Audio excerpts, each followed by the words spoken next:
Assalamu alaikum students. How are you? I hope you are fine. Today our lesson name is Dark Devar and Golden Eyed, written by Ray Bradbury. Yesterday we discussed our first 4 question answers of the lesson. Now today we started our question answers from our question number 5. So let's start our question answer.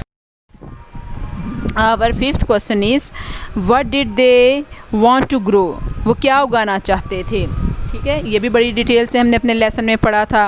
Perhaps शायद they wanted to grow peach trees, onions and other vegetables. शायद वो आड़ू के दरख्त, प्याज और दूसरी सब्जियां उगाना चाहते थे. But these things grow very odd to make them frightened. लेकिन ये चीज़ें नहायत अजीब अंदाज में उगती थीं जिससे वो खौफज़दा हो जाते थे. ठीक है, ये हैरी का बताया है कि जब हैरी ने कहा था कि ना मैं, उसकी बीवी आई थी जब वो मार्केट गया हुआ था उसके लिए खाना लेके, तो उसने कहा था मैं तो ये खाना नहीं खाऊंगा क्योंकि ये खाना मुझे अजीब लगता है. मैं जो फ्रीज़र में मेरे साथ फ्रीज़ किया हुआ ज़मीन से खाना आया मैं तो वही खाऊंगा. लेकिन बाद में हमने देखा कि इंसान जब किसी सिचुएशन में फंस जाता है वो अपने आप को खुद वहाँ के हालात के मुताबिक ढाल लेता है. तो हमने देखा बाद में वही हैरी था कि वो ये सारी चीज़ें जिनसे वो खौफज़दा रहता था वो सारी की सारी चीज़ें वो खाता था.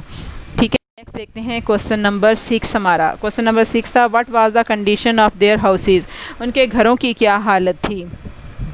Wind had burned their houses. हवा ने उनके घरों को झुलसा कर रख दिया था. The fog at the night had also affected it badly. रात की कोहर ने भी उसे बुरी तरह से मुतासिर किया था. All the borders had been wrapped out of shape. तमाम तख्ते बदशक्ल हो गए थे. It looked no more an earthman's house. अब ये किसी ज़मीनी इंसान का घर मालूम नहीं होता था. यानी कि वेदर इतना सवियर था कि जो पेंट शेंट वहाँ पर किए गए थे, धूप पड़ती थी तो सारा पेंट जो उतर जाता था, रात को कोहर पड़ती थी, उसकी वजह से वो जो तख्ते थे, जो उसके दरवाजे थे उस पर जो लगे हुए थे वो टेढ़े मेढ़े तोड़ मोड़ होकर टेढ़े मेढ़े हो गए थे. तो वो कहता था वेदर की सवियरिटी की वजह से उसके घर की हालत बदतर हो गई थी. उसी के नहीं बल्कि जितने लोग गए थे सबकी हालत बदतर हो गई थी और वो किसी भी ज़मीन पर रहने वाले इंसान का घर मालूम नहीं होता था. क्वेश्चन नंबर 7 है हमारे पास what was the advice Harry gave to the people. Harry ने लोगों को क्या मशवरा दिया था. He advise them to build a rocket and return to the earth. उसने लोगों को मशवरा दिया था कि रॉकेट बनाएं और ज़मीन पर वापस लौट जाएं. He urged them to do so by hinting the odd peach blossom onions and grass. उसने ऐसा करने की ख्वाहिश पैदा करने के लिए आड़ू के अजीबोगरीब शगुफ़ों, प्याज और घास की तरफ इशारा किया था.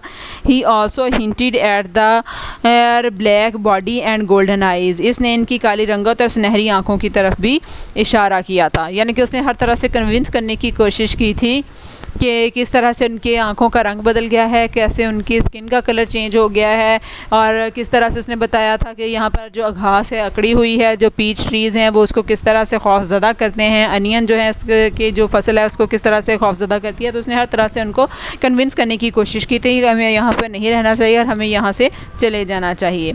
आज का हमारा लास्ट क्वेश्चन है क्वेश्चन नंबर 8 और वो है how much dangerous can a Martian virus be. मरीख का वायरस किस कदर ख़तरनाक हो सकता है.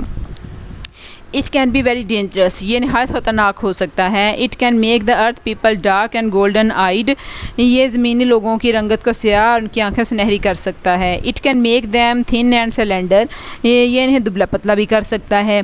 It can change their mind even. और यहाँ तक कि ये उनकी सोच भी बदल सकता है. ठीक है, तो ये यहाँ पर फिर वहीं पे बताया है. उसने कहा था कि मुझे तो लगता है कि इसकी हवा में जो एक स्मेल है, यहाँ पर कोई वायरस है जो कि हमारी स्किन को चेंज कर रहा है. और फिर हमने देखा कि किस तरह से ना सिर्फ उनकी फ़िज़िकल बॉडी में चेंजेस आए बल्कि उसकी मेंटल अप्रोच में, उसकी सारे जो जहनी हालत थी उसमें भी किस कदर चेंज आया और वो कितनी तब्दीली आई कि वो वहाँ का होकर रह गया और उसने वहाँ पर उसकी सोच बदल गई और ज़मीन पर आने से इनकार कर दिया. इवन कि जब लोग उनको वहाँ पर लेने के लिए गए, वो रॉकेट लेने के लिए गया तो तब भी उन लोगों ने ये शो नहीं किया कि वो ज़मीन के लोग हैं, क्योंकि वहाँ पर उन्होंने अपना दिल लगा लिया और वहाँ पर रहना शुरू कर दिया.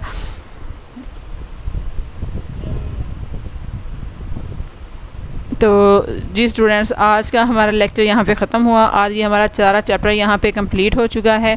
उम्मीद है आपको समझ आ गई होगी। कल नए लेक्चर के साथ आपके सामने फिर हाजिर होंगे। तब तक के लिए अल्लाह हाफिज़।